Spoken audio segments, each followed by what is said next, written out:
y ya vivimos un poquito con tranquilidad, que no nos falta de comer. Esta gente sirve para conseguir comida. Entonces empiezan a hacer un espécimen que me he pasado con la frente, pero con la frente recta, que son los analíticos, son los que piensan. Entonces, estas personas, sobre un mundo en el que ya no hay peligro, no hay peligros graves, ya no hay, no estás en guerra con todo el mundo y no tienes que luchar por la comida, entonces ya se dedican a organizar la tribu.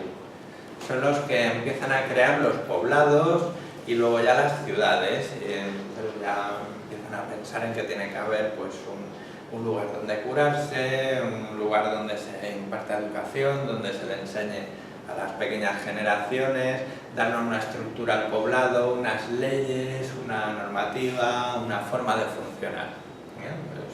Pues estos son los que construyeron las ciudades romanas, por ejemplo. Muy bien pensadas, todas hechas bajo un mismo criterio, muy estructuradas y muy uniformizadas para que todo el imperio romano fuera igual, para que todos se sintieran romanos. Y esta gente pues han funcionado durante los últimos muchos años y han sido muy frecuentes, sobre todo en el siglo XVIII, XIX, sobre todo procedían de la raza aria nuestra, de la raza aria occidental. Los germánicos, por ejemplo, pues ha habido muchos especímenes así, puramente mentales. No tienen tanta fuerza física, ya no sirven tanto para cazar, pero bueno, funcionan durante el día estructurando el mundo. Son los que se dedican a organizar su vida, la de los demás y la de, primero la tuya, luego la de tu familia, luego le organizas la vida al barrio, luego te haces alcalde, luego quieres arreglar el planeta entero, luego la galaxia. Cuando la ciudad ya está hecha, dices, claro, no tenemos hambre. No tenemos que pensar cómo montar una ciudad ni cómo hacer las casas, ya tenemos alcantarillas, calefacción. Entonces te entra una pequeña inquietud que dices, bueno, ¿y qué más? ¿A qué más podemos aspirar, no? Y entonces empiezan a nacer más espirituales.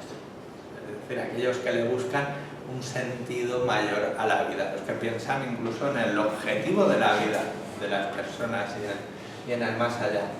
Antes, cuando predominaban estos, de estos puede que hubiera uno o dos, pero el jefe de la tribu era el más bruto, no el más listo, el que tenía la hacha más gorda. De hecho, en España siguen mandando los mismos, los que tenían el hacha más gorda en el siglo XV y se cargaron a los romanos y a los árabes y siguen ahí, siguen heredando los puestos de trabajo. Entonces, nos han faltado estos en España. De todas maneras, cuando predominaban estos, había alguno pensador, alguno que tenía ideas, que era como la mano derecha del jefe, y uno solo por tribu, que era el brujo. Era el brujo, la bruja, el chamán, el curandero, y el que cuando el sol pues llevaba 2 o 3 días sin aparecer, mataba una gallina o quemaba unas hierbas y hacía sonar un sonajero, y era el que ponía a la gente en contacto con todo aquello que no se podía explicar, que le llamamos espiritual en aquellos tiempos, incluso a la salida del sol. ¿No? El sol era un dios y sin él no podíamos vivir, y cuando no salía pues nos poníamos nerviosos y hacíamos lo que fuera para contentarlo, ¿no? Pero de estos casi no había. Hemos ido evolucionando y en el último siglo cada vez han nacido menos especímenes de estos, porque tener en cuenta que en el mundo occidental pues, apenas hay gente que pase hambre. Muy difícil que se muera nadie de hambre aquí. Está muriendo en África y por mala gestión nuestra, más que nada. Es culpa nuestra, básicamente, no es culpa de ellos, no es que no sepan comer ni buscar comida. Entonces, este tipo de espécimen hecho ya para el trabajo diurno cada vez es menos necesario, y entonces empiezan a nacer más mentales. Hay mucha gente con la frente recta, con la frente alta. Son personas que ya no tienen ese mismo espíritu de supervivencia, de cazador, pero tienen la mente muy estructurada y solo hablan de parámetros analíticos, es decir, esto tiene que ser así, la ley es la ley y la ley dice que esto es así. No, esta no es la forma lógica de decorar la casa. Son los arquitectos, ingenieros, legisladores, son los pensantes. Lo que pasa es que siguen teniendo una carencia, la empatía emocional. Son tan analíticos que les cuesta muchísimo ponerse en el lugar de los sentimientos de las otras personas. Entonces, desde hace un cierto tiempo que hay un montón de especímenes de estos. Bueno, por evolución humana darwiniana tendríamos que acabar siendo todos así, ¿no? Siendo una cabeza enorme, una frente enorme. Lo que nos estaban vendiendo es que al final seríamos un cerebro con patas, con unos bracitos muy pequeños, con unos deditos así para tocar el teclado del ordenador, sin pies seguramente, y un cuerpo cada vez más encogido. Así hemos pintado a los extraterrestres. O sea, un cabezón enorme así, unos ojos y sobre todo cráneos, ¿no? Se supone que el futuro de la humanidad era pensar, estructurar el mundo. Pero es que ya el mundo se nos ha quedado pequeño. Es decir, ya hemos llegado al último rincón del mundo, de hecho la basura ha llegado al último rincón del fondo del mar. Ya lo hemos ensuciado absolutamente todo. Hemos puesto carreteras por todo el planeta, tenemos ondas de wifi o de telefonía o de satélite por todas partes, es decir, ya hemos invadido toda la Tierra y la estamos dejando hecha un asco, la verdad. Es decir, ¿qué pasa? ¿Qué ha fallado? Pues bueno, el individuo, a veces las masas conservadoras que siguen haciendo lo mismo que ayer, el egoísmo, la corrupción. Entonces, ¿qué pasa? Que a pesar de que parecía que los mentales iban a ser los reyes del planeta, la gran crisis que estamos sufriendo en esta época es una crisis de ética. Es decir, con tal de que la empresa gane dinero, da igual lo que haga. Antes una empresa servía para dar trabajo a la gente, entonces el gobierno le daba dinero a las empresas para que se montaran porque crearían puestos de trabajo. La empresa se quedó ese dinero, montó la empresa y cuando ya no puede ganar más dinero empieza a echar gente a la calle. Así que la empresa empieza a perder la razón de ser. Toda esa estructura que hemos creado tan inteligente, que son las ciudades, los gobiernos, los países, los continentes, se empieza a tambalear. Y entonces, ¿quién aparece aquí? La gente que empieza a dar una visión trascendente de la vida, es decir, es ético lo que se está haciendo de cara a la humanidad. Son gente que pueden pensar en abstracto, que les es muy fácil manejar conceptos abstractos. Son gente que no tienen una gran fuerza física, no sirven como guerreros. También se les cansa la cabeza, les duele la cabeza si les haces pensar demasiado, sobre todo en números, poner de arquitectos y enseguida se hartan de este tipo de trabajo. Son personas que manejan sobre todo las emociones, el mundo trascendente, el más allá, la posibilidad de que haya una vida después de esta vida y sobre todo el sentido de la vida de la humanidad. Es decir, hacia dónde vamos, a tener al final una tele que en vez de 50 pulgadas tenga 200 metros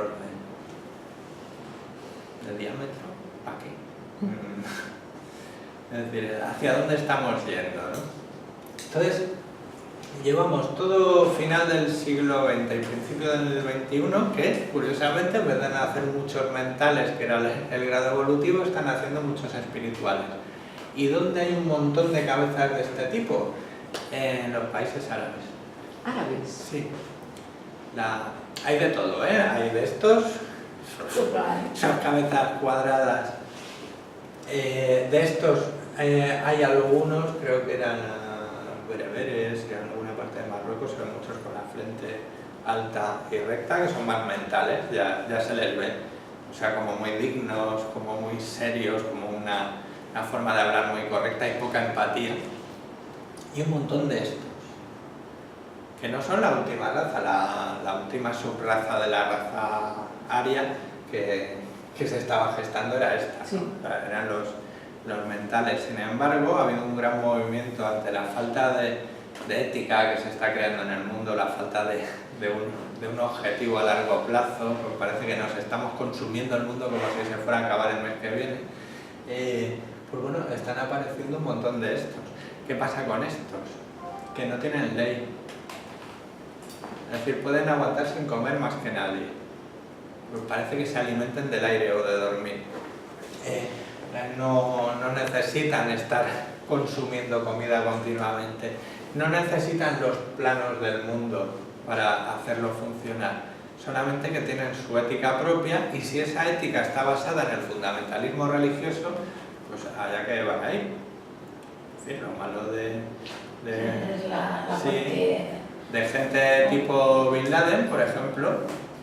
Una vez hicimos un análisis del rostro de Bin Laden, lo poco que teníamos a mano en un curso de fisonomía, y decías, bueno, si es que en el fondo es un espiritual.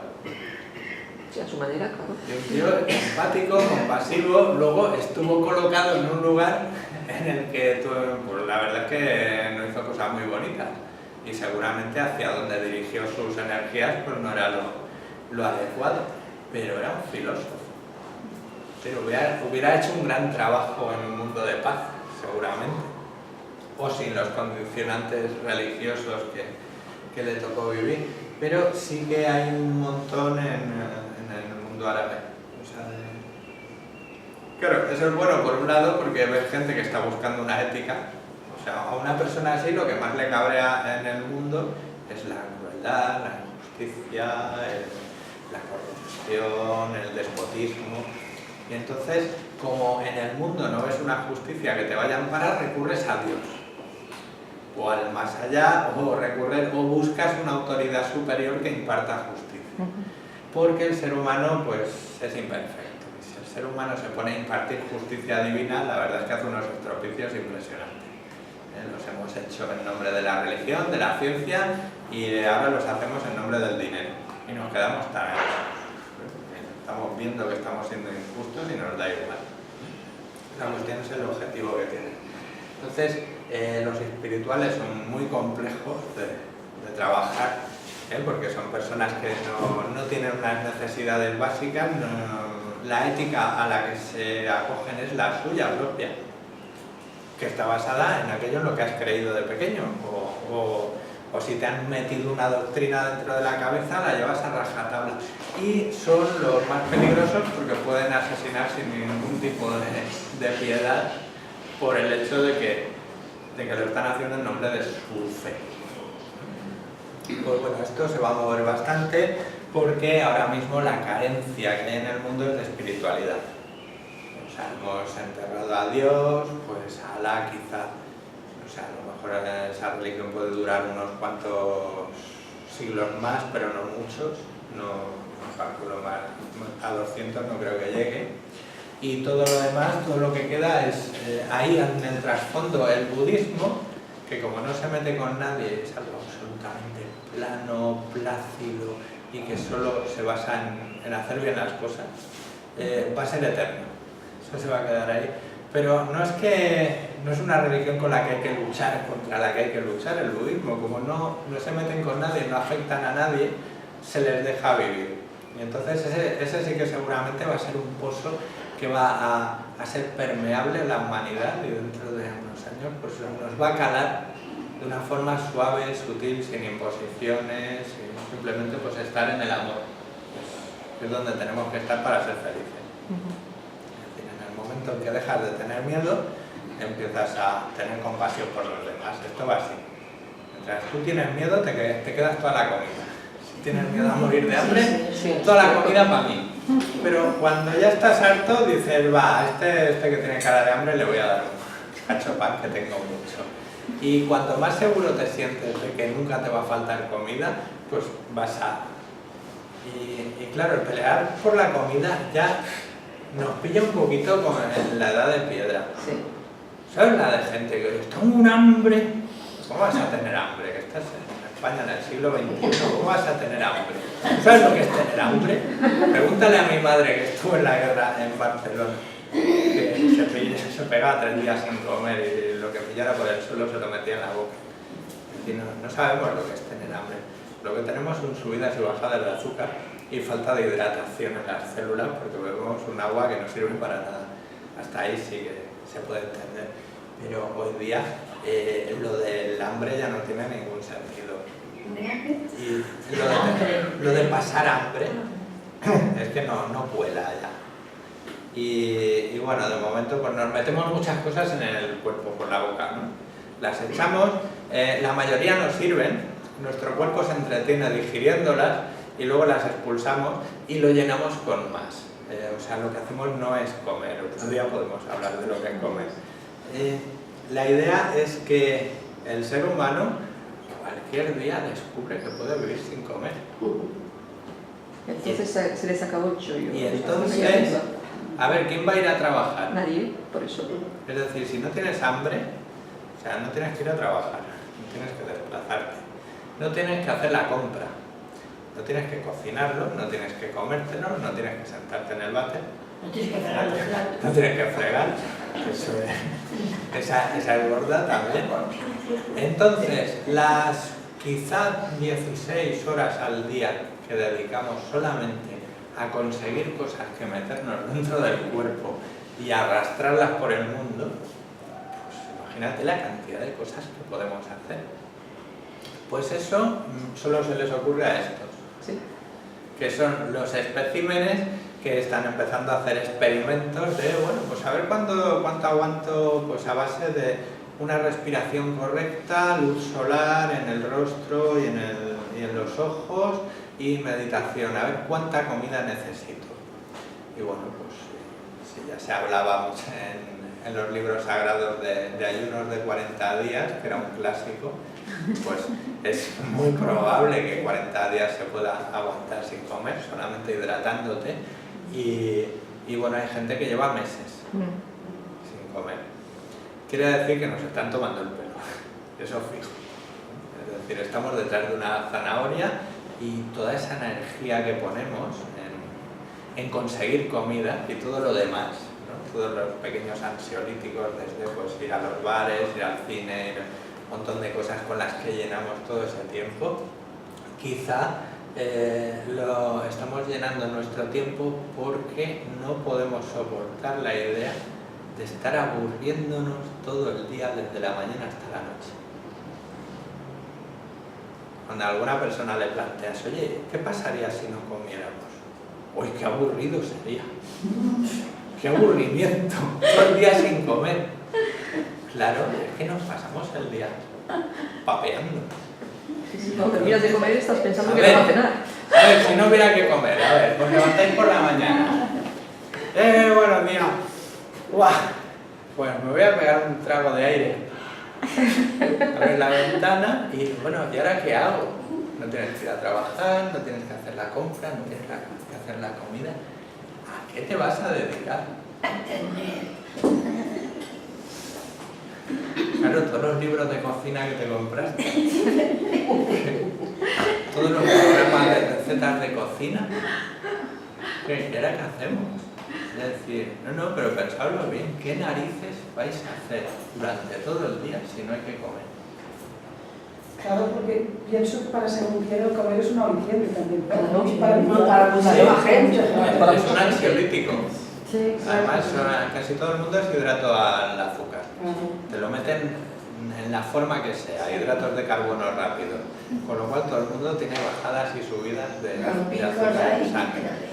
Así que cuando te entra el hambre, te entra un hambre. O sea que tienes que satisfacerla inmediatamente. Luego muchas veces es cierto que no es hambre, es sed. Es que bebes agua que no hidrata, que no te llega a las células, y por lo tanto a veces lo confundes con hambre. Comes y no te satisface. Entonces, te bebes agua del manantial de Lourdes, un chupito, se te quita la hambre. Porque tiene un pH perfecto que te entra dentro de las células a la primera. Es así de fácil. Bien, entonces tenemos un espécimen en ciernes que parecía que antes era un payaso, que era el brujo de la tribu, que era el señor que nadie se lo tomaba en serio, que los llamaban hechiceros, que algunas veces los quemaban en la hoguera, pero que ahora son la gente que va a coger el testigo para empezar a darle un sentido al planeta. Entonces seguramente vamos a tener bastantes crisis de ética. Entonces, no sé, te viene a consulta un señor, este mismo, un dolor en los riñones, nada, le pones 2 agujas, le haces 2 tonterías, le quitas el dolor de riñones y ya no le ves más el pelo. Encantado de la vida. Ya no se plantea nada más. Luego tendrá graves enfermedades seguramente, porque son gente que ni se miran, ¿no? Mientras no les duele no se miran, como son fuertes. Pero bueno, con estos no tienen ningún problema. Los mentales te vienen a la consulta y solo quieren una explicación. Así que mientras le haces unas pequeñas reparaciones, le dices, no, sí, mira, a ti te pasa esto, esto y esto. Y sobre todo si le das la versión clínica, es estupendo porque se quedan satisfechísimos. Ya se van con su diagnóstico como el que lleva un diploma, se lo llevan a casa, se lo enseñan a su mujer, mira cariño, tengo esto y hay que tomarse esto y en X días pues se me cura y ya está. Estupendo. Ahora otro que lo mandamos para casa. Y entonces va y te viene que se te va a pasar la vida en la consulta. Porque tiene unos dramas. Tiene la crisis de la adolescencia, que se siente absolutamente en un mundo de bárbaros, ¿no? Porque eres una persona sensible, con una ética, y todos tus compañeros son unos salvajes, tus padres son unos catetos, y el mundo en el que vas a ir a trabajar, pues también te parece un mundo de bárbaros. Así que tienes ya la primera crisis de la adolescencia, luego te echas una novia y dices, sí, la quiero mucho, pero es que es más corta, que no hay manera de hacerle entender nada de lo que yo siento. Es más poca empatía a la tía que le va a morir, pero me la quedo porque no he pillado otra. ¿Ese se la queda? No creo que se la quede. Un tiempo. Ah, vale. Sí. No, luego la suelta, ¿eh? Ah, vale, vale. Sí, pero Ese no se la en el queda. momento, claro, te sientes un bicho raro, pues ¿qué vas a hacer? Un trabajo y una pareja. Luego a partir de ahí ya veremos hacia dónde tira. Pero luego este bicho no se va a esperar a la crisis de los 40. A los 30, bueno, a los 26 va a tener una. Ya voy para 30. Y no he hecho nada en mi vida. Estoy trabajando un trabajo que no me gusta para nada. Mi mujer que está empeñada en tener hijos. La hipoteca. No sé ni lo que quiero. Sí, me voy a meter en una hipoteca, con lo cual ya tienes el estrés ese, porque no eres un tío que sepa ganar dinero a base de esfuerzo físico, ¿eh? No te vas a trabajar 16 horas de camarero porque te coge una cirrosis sin beber, ya solamente de agotamiento. ¿Y de qué trabajaría este? Pueden ser terapeutas, pueden ser pintores, artistas de todo tipo. Va bien. Estos como artistas van bien, porque estos cuando se hacen artistas les da por beber, como Hemingway, ¿no? Hemingway se bebió todo el vino de Pamplona. Sí, escribió un poquito, pero en cuanto le dieron pasta por el libro, se puso a beber y ahí ha quedado, ¿eh? Era esta tipología, la cabeza cuadrada, carente de cuello, y bueno, hay estatuas de él por allí, imágenes suyas, ¿no? Y sí, básicamente a beber, o sea, un tío productivo, ¿no? Entonces, como escritor, pues bueno, enseguida te la acabas, ya no le encuentras más de lo que escribir, ¿no? La gente sí que son buenos escritores, filósofos, religiosos, hay un montón, muchos de estos nacidos bajo el signo de Virgo y metidos en órdenes religiosas, en la iglesia, sobre todo, en la iglesia, y además haciendo de enfermeras, monjas enfermeras, de esos hay un montón. Monjes, más que sacerdotes. Hay muchos sacerdotes así, esos que engordan, muchos sacerdotes así que llegan a obispos, o sí, porque son legisladores en realidad, son estructuradores. Y estos son los pringaos, porque como no tienen ambiciones, se hacen monjes, y los monjes no son nadie dentro de la iglesia. Todo el mundo les manda, cualquier cura es más que ellos. Pero ahí están. Realmente son los que realmente tuvieron una inquietud espiritual y luego no encontraron su sitio dentro de la jerarquía de la iglesia, no les satisfizo, ¿no? Pero ahí se quedaron. Entonces, claro, toda esta gente está en un mundo abstracto. En época de vacas flacas, pues la gente prescinde de ellos. Cuando hay hambre, los que triunfan son estos, que se ponen a trabajar como burros, o estos que inventan algo nuevo, un nuevo teléfono móvil y se forran, ¿no? Pero estos no se comen un rosco, es lo que hay. Pero es un espécimen que en consulta es complejo.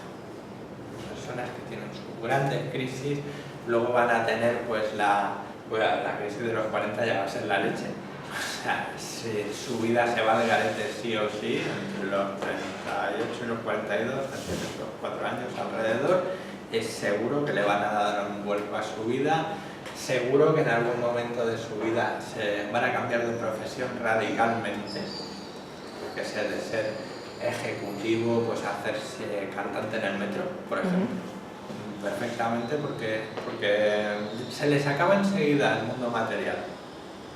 Cualquier cosa en la que se pongan a hacer, si no le encuentran un objetivo más allá de lo humano, una forma de buscar la felicidad, se les acaba enseguida.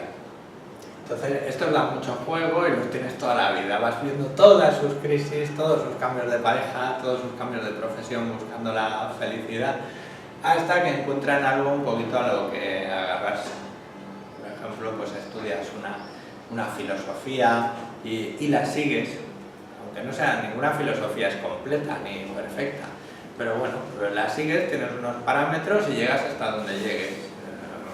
Que se te la acabas, pues empiezas otra.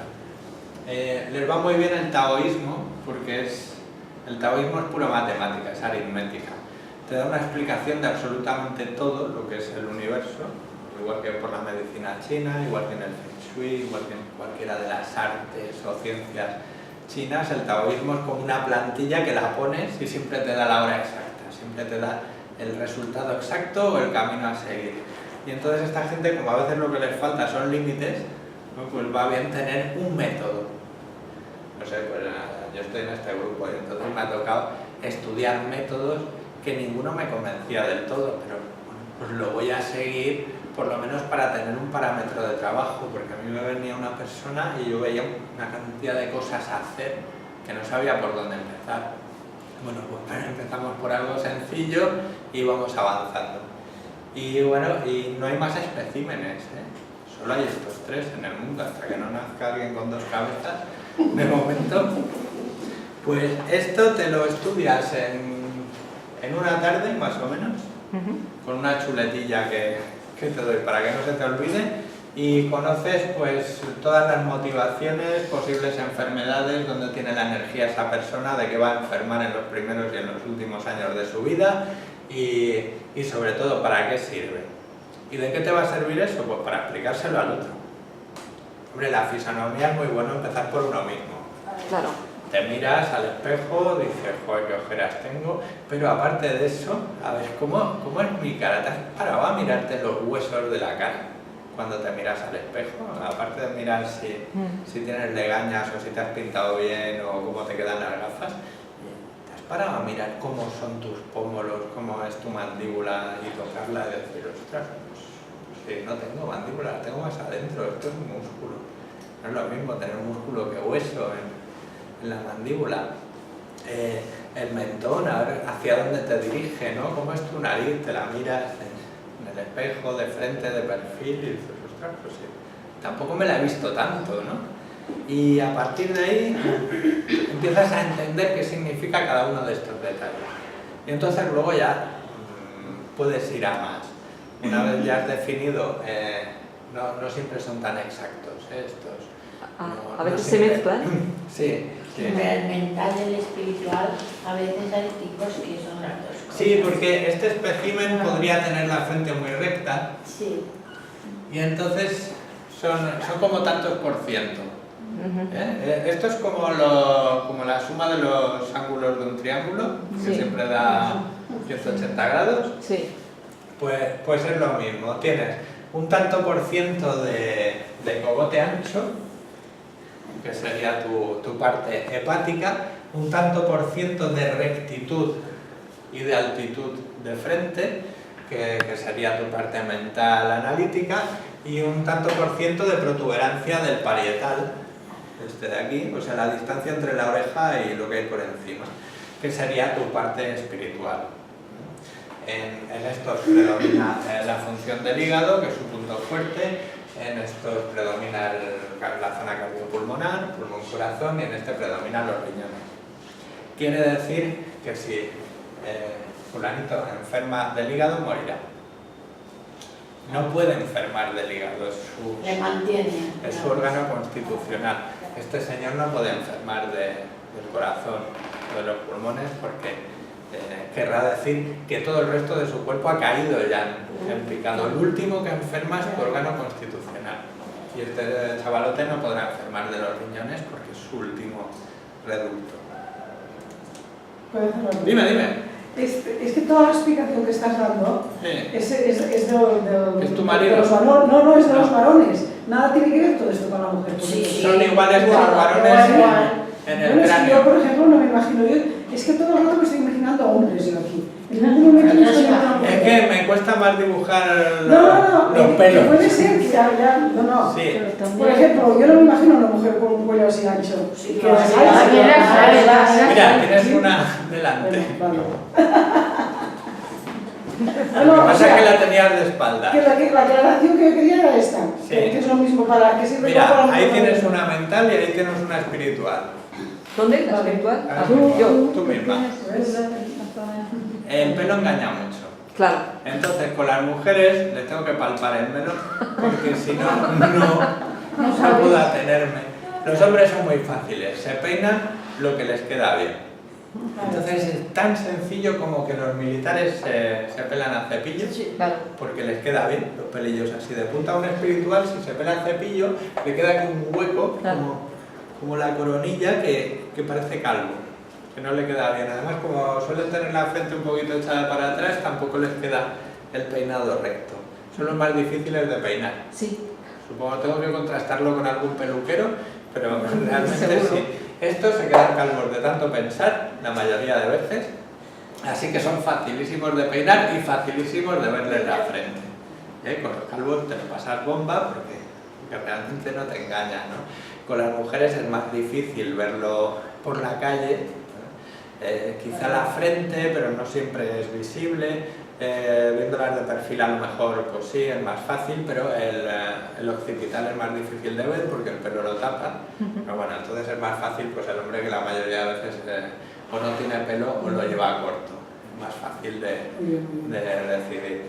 Entonces, bueno, pues los especímenes son evidentemente claros. Nos basamos en ellos para crearnos una idea general de la persona, que siempre podemos cambiarla si nos conviene, pero ya tenemos unos parámetros de motivación: conseguir comida, pensar o filosofar. Si ya estás haciendo una cosa que sea diferente a eso, ya no eres feliz. O sea que ya empezamos por ahí. Entonces ya tenemos el punto más básico donde la persona se ha perdido. No siempre es así, pues a lo mejor se ha hecho leñador, pero luego su vida, pues, o sea, al final ha acabado teniendo que encargarse de la contabilidad de la serrería y se le ha fastidiado el invento, ¿no? Pero bueno, entonces se ve enseguida en qué momento se ha desviado la vida. Y con eso y un par de detallitos más, pues a lo mejor la forma de la nariz, los ojos, las orejas, todo eso son cosas básicas con las que has nacido. Y luego ya viene qué es lo que has hecho con tu vida. Yo no sé si os echan de menos en casa. Bueno, no mucho, ¿no? ¿Es de la punta de las orejas? Porque es un cazador. Entonces los cazadores tienen las orejas como los guepardos. La gente de orejas puntiagudas suelen ser cazadores. O sea, son aerodinámicas, sirven para cortar el... Claro, hoy día no, porque un cazador va con escopeta, ya no es lo mismo, además se pone detrás de un parapeto y se pone un trípode, se lleva la lata de Coca-Cola, ya no es lo mismo, ¿no? Un cazador de los grandes. Esa es virtual. Pero tú imagínate un depredador nato, o sea, un ser nacido... Bueno, ¿habéis visto el Alien, no? El Alien de la película. Aquel era peor, Aquel era una mezcla de este y este. Por eso daba tanto miedo. Porque el alien, a ver si me sale algo similar, tenía una frente así, súper grande, o sea, un bicho absolutamente mental, cerebral, y luego tenía un occipital así enorme, es decir, el cerebro reptiliano enormemente desarrollado, con lo cual era tremendamente inteligente e infinitamente hostil. Luego, tenía pues un cuellecico así, luego ya parecía una gamba, algunas partes de su cuerpo, parecía un langostino, y luego una triple mandíbula de la que le iban saliendo, le salía otra de dentro con más dientes y otra de dentro con más dientes. Una cosa muy fea. Bueno, pues esto sería la mezcla súper exagerada de un hepático y de un mental. Entonces, a nivel de persona, pues puede pasar lo mismo, ¿no? Se puede mezclar un poquito las dos cosas. Pues sí, en ser humano, pues hay un espécimen que no es de verdad, pero es de la literatura. Pero imagínate cómo sería un ser humano hecho 100% depredador. Entonces, vamos a hacerle una cosa así. De momento, para cazar necesitas tener las cejas inclinadas, los ojos pequeñitos y concentrados, porque si tienes los ojos grandes ves en panorámica. Ves en visión panorámica, ves demasiado y tú lo que necesitas es concentrar la vista para poder observar en qué momento se mueven los matorrales, aparece el conejo y la atacas. Así que los ojos tienen que estar muy juntos para ver una zona muy concreta. Las cejas apoyan la rigidez de los ojos para que los ojos no tiendan a separarse. Estas personas no tienen visión periférica y se les hace una arruga en medio de la frente que es por el hecho de fruncir el ceño, de tener los ojos todo el rato así. Una persona que no baja la guardia, un cazador nato. ¿Qué va a tener este hombre? Una nariz un poco chata, porque lo único que necesita de la nariz son las fosas nasales para coger mucho aire, para cuando tenga que salir corriendo detrás de su víctima poder alcanzarla. Así que una especie de... Bueno, no se verían los orificios nasales, pero... Luego, este tío evidentemente es carnívoro, porque para recolectar nabos no necesitas ser un cazador. No necesitas tener instinto asesino, los nabos se dejan coger tranquilamente. Así que si este hombre es un cazador, este hombre no come fruta, no come verduras, no necesita succionar nada. Así que ¿para qué quiere los labios? Pues no tiene. Tiene una boca así recta, poco fruncida, donde se le ven los dientes, porque casi no tiene labios. Y curiosamente los que más sobresalen son los colmillos para desgarrar la carne que captura. Es decir, así se diseñaría un ser que, imagínate una familia que acaban en las cloacas, en un mundo posapocalíptico y solo comen